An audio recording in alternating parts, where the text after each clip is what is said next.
If you're a wife or mother, have you ever felt like you're just not cutting it and feel like you're not doing enough? On today's episode, Liz and I tackle this topic with family life expert and coach Natasha Dansie. She offers concrete tips and real-life examples of everyday interactions that often lead to mothers thinking they aren't enough. Natasha Dansie is a certified family life educator. She has taught relationship education classes through Utah State University for the past 11 years, working with a variety of audiences from high school students and retreats for women to inmates in the maximum security unit and everything in between. She loves traveling, learning, and snuggling. Natasha and her husband Jeff are raising their 5 children, ages 7 to 19, alongside a variety of farm animals in central Utah. We hope you enjoy the show.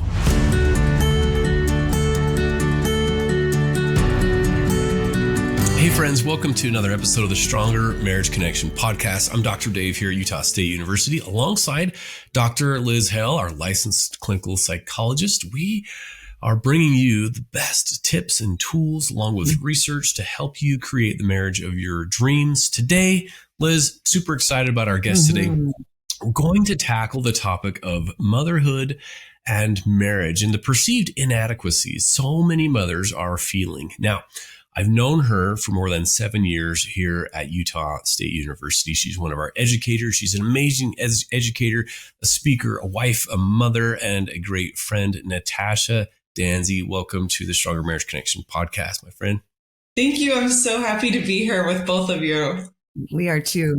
Oh, so looking forward to our discussion today. Natasha, we're going to jump right in with this. Okay, huge, important topic that we've not really tackled yet here on the podcast. Can we start by discussing this myth that mothers dwell on, many mothers dwell on, and that is you're not enough and you're failing as a wife and a mother.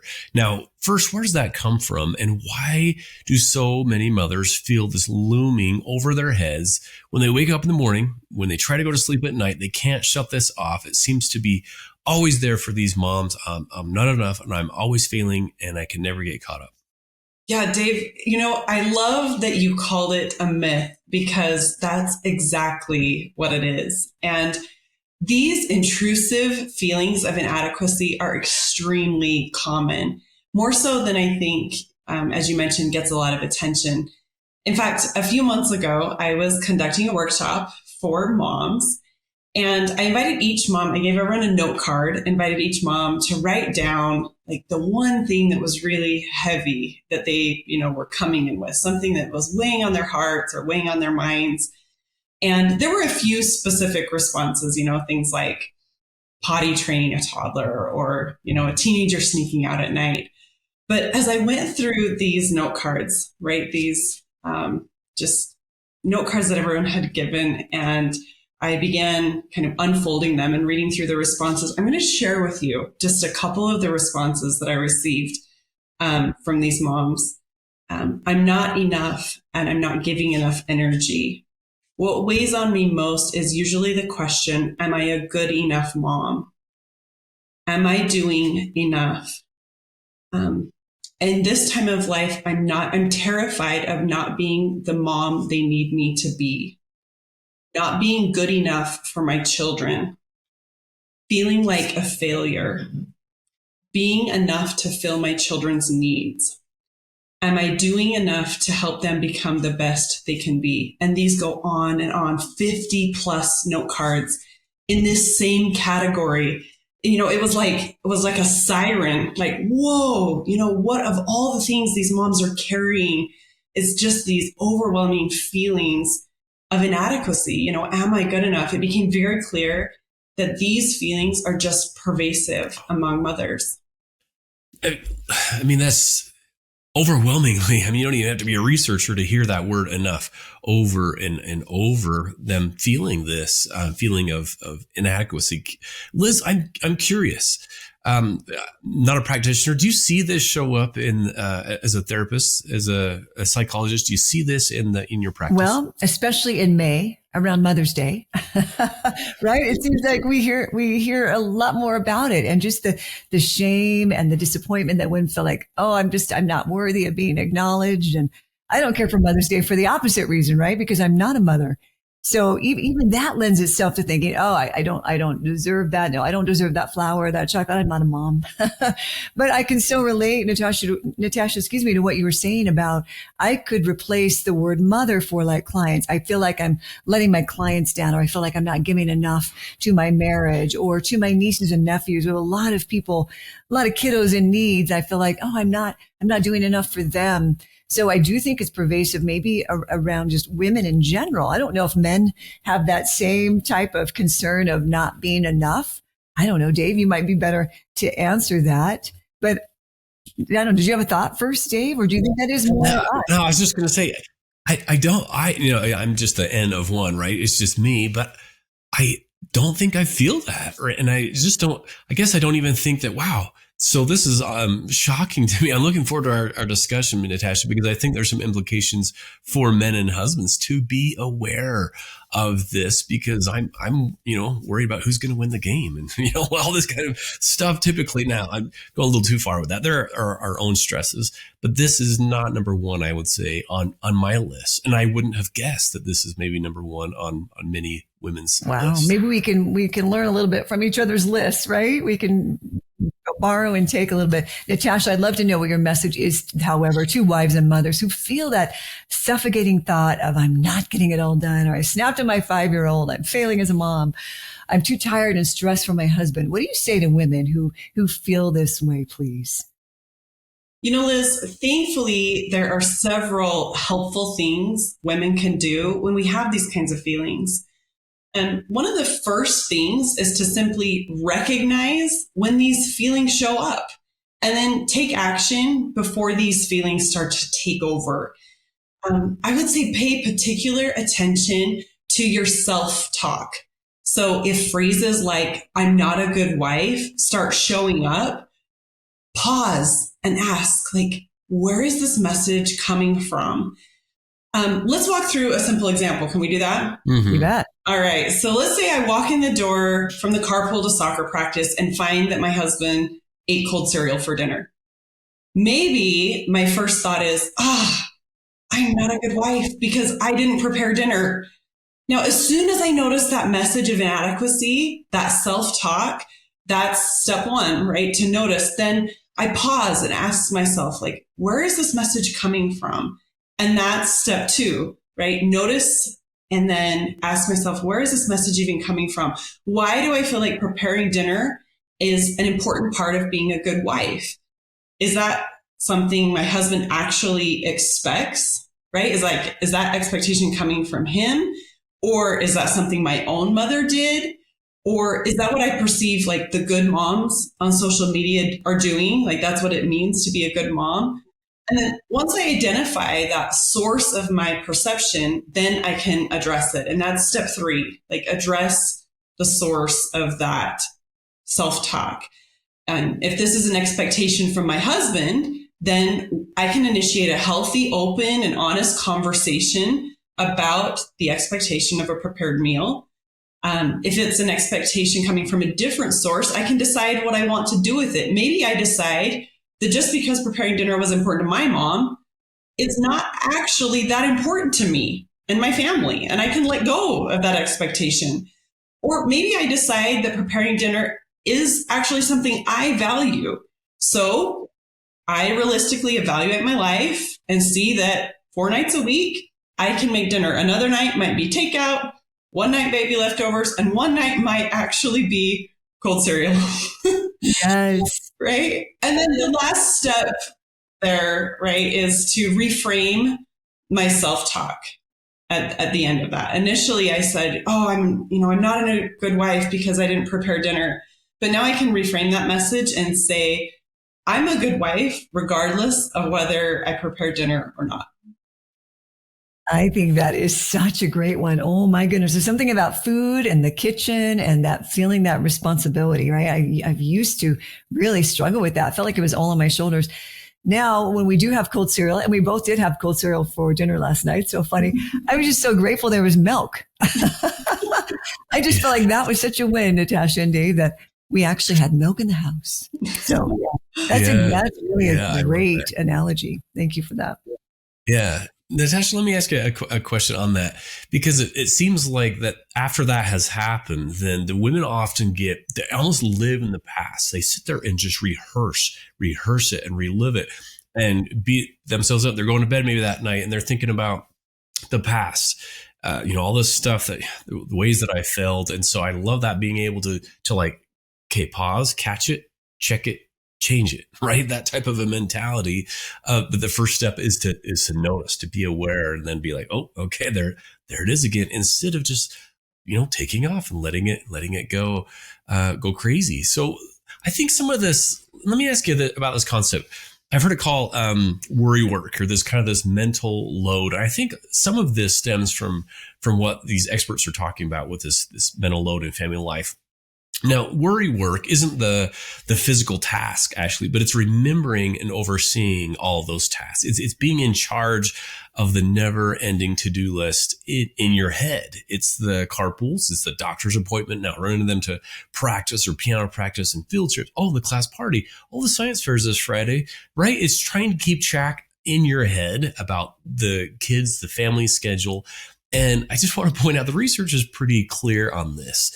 It shows that nearly 9 in 10 mothers say they feel solely responsible for organizing the family schedule. So the brunt of the mental load fall on women and mothers. So Natasha, I'm interested, what's your take on this? Is that worry work part of what you're talking about? Dave, I love that you brought this up, because one of the note cards that I had pulled in preparation for today, as I was reviewing, these note cards from the workshop, one of the moms had written, my brain feels like it has 1,200 tabs open and it's just exhausting. And then she wrote hashtag just keep swimming. Mental load, right? That is just exhausting. There's no doubt that the mental load of mothering contributes, right, to these feelings of inadequacy that we're observing. And as you know, there are several experts that have weighed in on this topic. Dr. Morgan Cublet of Love Thinks, as well as Eve Rodsky, the author of Fair Play. They both have so much to offer in this area. And one thing couples can do is to inventory areas of responsibility and then reassign tasks as needed. It's not just, as you mentioned, it's not just the performing of the task that needs to be examined. It's the responsibility of it, right? It's carrying it, the management of that task.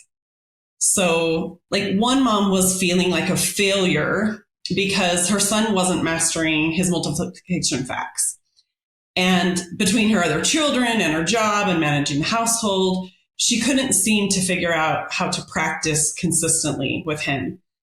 She mentioned this in a respectful conversation with her husband and asked if he could just take over the task of practicing multiplication facts with this child. Just make sure it happened on a daily basis. And the cool thing is that within a matter of weeks, this third grader had his times tables memorized and no one was feeling like a failure anymore. Another benefit of these healthy conversations surrounding mental load is just the overall awareness that comes. And it really draws couples closer together. When my husband and I conducted this inventory, I realized that his mental load includes many of the traditional male roles that I hadn't even considered.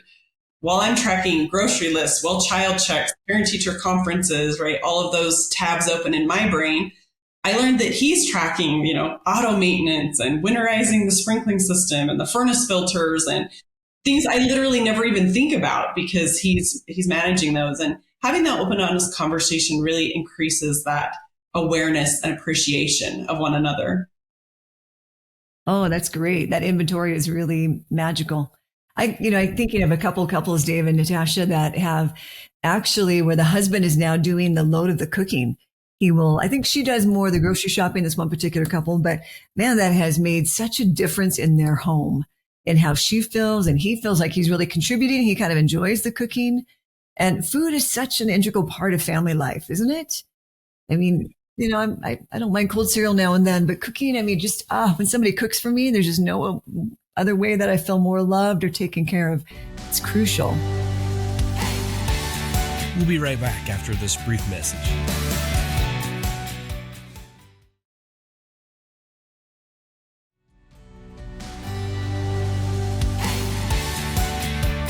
And we're back. Well, let's dive right in. I'm thinking about, I love this. I think, Natasha, you brought up the importance of having the conversation, to talking about it, because honestly, speaking for myself, a lot of this wasn't on my radar. It wasn't until maybe my wife brought it up.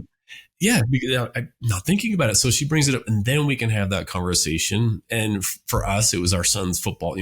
Okay, you oversee all his practices, fees. We're traveling. You do the hotel. You do all. And I'm like, oh, okay, yeah, I get it. So sometimes it's a matter of, let's bring this up. Let's talk about this, and then problem solve, instead of letting it stew in our heads over and over. And then I'm like, hey, what's wrong? And she's, what's wrong? Right? I'm not all this stuff. And I'm like, oh, okay. So being open and not keeping it all trapped in, but that takes some vulnerability, and saying, hey, there's a lot going on. It would be so helpful, right? For you. You know what else I think it takes, Dave and Natasha, is I think it takes me, I'll speak for myself as a woman, relinquishing control. I think I like how I do things. I know that I can depend on them. And that's probably what I've learned most in marriage these past 10 years for myself, is that it doesn't have to be my way. And if I really want to have some help, right, and feel like I'm part of a team, I've got to let go of the control. That's been a great message for me anyway. So women and wives being frustrated with themselves, feeling inadequate. And I'm guessing this spills over into the marriage, because this mentality really wears mothers down, leading to frustration, burnout, stress, anxiety, depression, and even resentment. No wonder women and wives are feeling frustrated with themselves and feeling so inadequate. So Natasha, how do they respond to this? You are right, Liz. I'm sure you see this with some of your clients, this spillover effect that sometimes results in the inertia, right, sending us into this negative vortex. I've heard you, Dr. Dave, say that negativity is like Velcro, like it sticks. And it's true. It's almost like there's this magnetic pull downward when your thoughts start trending in this direction. Let's say a woman has a rough morning with her kids. And so then she just starts down this, you called it replaying the past, Dave, this negative vortex of thinking all the ways she's failing as a mother. And then without even intending to, it's like this spillover into how she's failing as a wife and all the ways that she's not good enough. And then very easily these thoughts continue to spill over. If I'm not a good enough mother, then I'm not enough good wife, and I'm not a good enough employee, and, a good enough neighbor, right? All of these things start like pulling you downward. This negative vortex can just suck you in, right? And it feels so dark and so hopeless. The good news is that there's also a phenomenon that Dr. Alex Korb, right, calls the upward spiral. And there are specific actions we can take to experience the same kind of magnetic pull upward. One of the actions that I've personally seen the power of in my own life is the intentional practice of gratitude. So when I feel myself, right, start to slipping into this negative vortex and it starts to get dark, and I just have to pause. And when I start practicing gratitude, it's like I can reverse the effects of that. Gary B. Saban recently said, you will never be happier than you are grateful, right? By regularly and intentionally practicing gratitude, we literally have the power to rewire our brains, which is really incredible if you think about it, right? That ability to rewire. The effect of this rewiring is the ability to reverse the direction of that spiral. When I make a mistake as a mother, which I frequently do, rather than getting sucked into this dark negative vortex, I can just say, that was a really rough morning, right? I dropped my kids off. Oh, that was such a rough morning. And I made some mistakes. This doesn't mean I'm a bad mom. This means I'm human. I'm really grateful, right? Practicing that gratitude. I'm really grateful that I will have the opportunity to apologize to my children for my part, and that I have the chance to try again. And the inertia of that thought pattern sets me on an upward spiral instead of spiraling spillover effect, right? Is what you said, Liz, that it doesn't keep, permeating in other parts of my life. That upward spiral, I begin to think of the benefits that come to both me and my children when I do things like apologize for my mistakes. by beginning to think about how I have the ability to respond rather than to react next time things don't go my way. When I face a parenting challenge, I feel capable of doing better next time. Yeah, man, that message is so needed, as you mentioned, Natasha. But it takes this intentionality, right? First to catch it ourselves going down that, and it happens so fast, right? This thought of I failed. Oh, I'm a failure. And I'll always be a failure, right? This slick path in our brains to be able to rewire that, though, honestly, it takes just a thought to stop that, a gratitude. You know what? I made some mistakes, but I'm going to work on it. I'm going to get better. It doesn't mean I'm a failure of a mom. I love that. So I'm curious, what's the message to husbands? What's the message to dads on this topic? From your perspective, Natasha, what is helpful and maybe not so helpful from the husbands, when wives are feeling like this? What can we do more of or less of to be supportive? That is such a great question, Dave. In preparation for recording today, I was talking with my husband, right, about these feelings. And one thing that he and I have found is that when one of us is feeling underappreciated, it is almost a guarantee that the other partner is feeling that same way.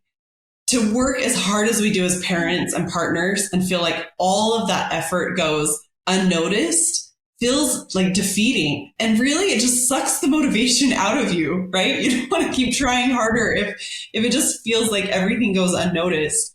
So one simple thing that husbands can do is just to express sincere appreciation. Just notice, right? Notice the little things. So much of the work of a parent is thankless. And it goes a really long way when dads can be that voice of thanks. This isn't always easy, especially when things seem a little chaotic and it's hard to see, right, what that, effort is, but make an effort to notice something positive and then just express that sincere appreciation for it. It goes a long way. And then, and it doesn't cost anything, right? It doesn't cost anything to slow down, to notice. I love those kind of magical words. We often use them in parenting, right, Natasha? Of I noticed and I appreciate. But man, those are so critical in the marriage relationship as well. That gratitude, those little random acts of kindness. I noticed that. Hey, I appreciate that. Hey, I noticed you're really struggling this morning. What can I do? And then I think even another one, just to add on, this just popped in my head, is just to not only notice what she's doing, but notice what's going on around that. If there's dishes out, just go do it. Don't have to wait to be told. Sometimes I think women get frustrated, like, do I have to tell you everything to do? Just look around, dang it. Yeah, just find something to help with. And so it's like this: observe and then serve without being told, right? It's another good one, Dave. I love that. Observe and serve. That's brilliant, my friend. It's really what I noticed about gratitude too, guys. It's hard to be grateful and resentful. It's just it's magic. It's a two-way street, that gratitude. My husband feels better and I feel better towards him and I like myself better. You created, Natasha, Arise workshops, which I think are so fascinating, where you offer family life coaching, speaking, relationship workshops. Please tell us more about that. Arise workshops. Great title. You bet. So after being a family life educator for over a decade, I just wanted to do more to help families. On one side, education is such a critical piece of doing and becoming better. And kind of on the other side, therapy is such a necessary and powerful tool to uncover and heal from our past. And family life coaching really fills the gap between those two spaces. So in addition to family life coaching, Arise offers custom workshops to help organizations achieve their goals by implementing research-based practices and utilizing a strengths-based approach. And, Arise really approaches the word workshop with a literal interpretation. Arise workshops are designed to make, to create, to transform, and to produce. It requires some effort, but just like a physical workshop with power tools and machinery, when you come to an Arise workshop, you can plan to leave with something useful. Good for you. Makes us all want to sign up. Where can listeners find out more about you specifically, Natasha, and your social media? Where can we find you, please? Yeah, Arise is active on Instagram at Arise Workshops. And then, of course, by email at ariseworkshops@gmail.com. Beautiful. Awesome. Well, we'll put those links in our show notes so you can go check those out. And I'm telling you, go check those out because Natasha is one of a kind. They're doing amazing things with these workshops, and you do the work. Yeah, that you, it is work, and you will put in the time, but it is worth the effort. Like anything that requires work, it's worth the effort. So go check those out. Natasha, before we let you go, we like to ask a couple questions. One of those is, what do you think the key is to a stronger marriage connection? Oh, Dave, I want to tell you a quick story. Can I do that? Please. So next week, my husband and I will celebrate our 22nd wedding anniversary. Woo-hoo. Wow. Clear back when we were celebrating 10 years, through the graciousness of a family member, we were able to celebrate on Kauai. So we're in Kauai celebrating our 10th wedding anniversary. And we go on this kayaking, hiking, ziplining tour, right? This cool. And so we're kayaking through paradise, and we get talking with some of the other couples on the tour. And we realize we're one of the only married couples on this tour. There's lots of couples, but we're one of the only ones that are married. And so they start asking us about marriage, like what it's right to like take the plunge, put on the ball and chain. And then they find out that we've been married for 10 years. And that's why we're there. And they're like, 10 years? One of the guys says to me, "When you've been with the same girl for 10 years on purpose?" And one of the guys said to my husband, like, so what does it take? What does it take to be married for 10 years? And so I'm there in paradise with my husband, and I'm waiting for this romantic response that he's going to, like, what is it that, how wonderful I am, or how easy it is to be married to me, or something. And without even thinking about it, my husband's response was work. That's what it takes to be married for 10 years is work. And, there's a lot of key factors, but for me, the key to a stronger marriage connection, the bottom line is work. You have to work at compassion. You have to work at forgiveness. You have to work at intimacy. You have to work at, noticing the small things and practicing gratitude and extending forgiveness. And you have to work to make your marriage connection stronger. Yeah. Yeah. No shortcuts. Yeah. Good days and hard days and rough days. Yeah, that's for sure. But that's kind of really what makes it, is going through that refiner's fire, and you come out better, hopefully, through that process. Natasha, second question we like to ask is a takeaway of the day. Talked about all kinds of things, motherhood and marriage and being a wife. What's your take-home message for our listeners today? I think my takeaway today is gratitude. Intentionally practicing gratitude is transformational. And when these feelings of overwhelm and these feelings of failure and this question of, am I good enough? I love what you said, Liz, right? I can't be grateful and resentful at the same time. And so if I choose gratitude and I'm intentional about that, then it really does transform the way that I feel. Yeah, love that. Thank you. Perfect. Liz, what's your takeaway of the day? I love the inventory idea. I'm really considering, I love what you said, Dave, that it's like, I am just not even thinking about the same list as my wife is thinking, right? I'm thinking about who's going to win the game and what time does it start? And other things too. Like Natasha, you said your husband has got this other list, right, of different things you hadn't even thought about. So I think just the space to say, oh yeah, okay, you've got a different mind than I do. And the respect for that mind and the pressure of the other.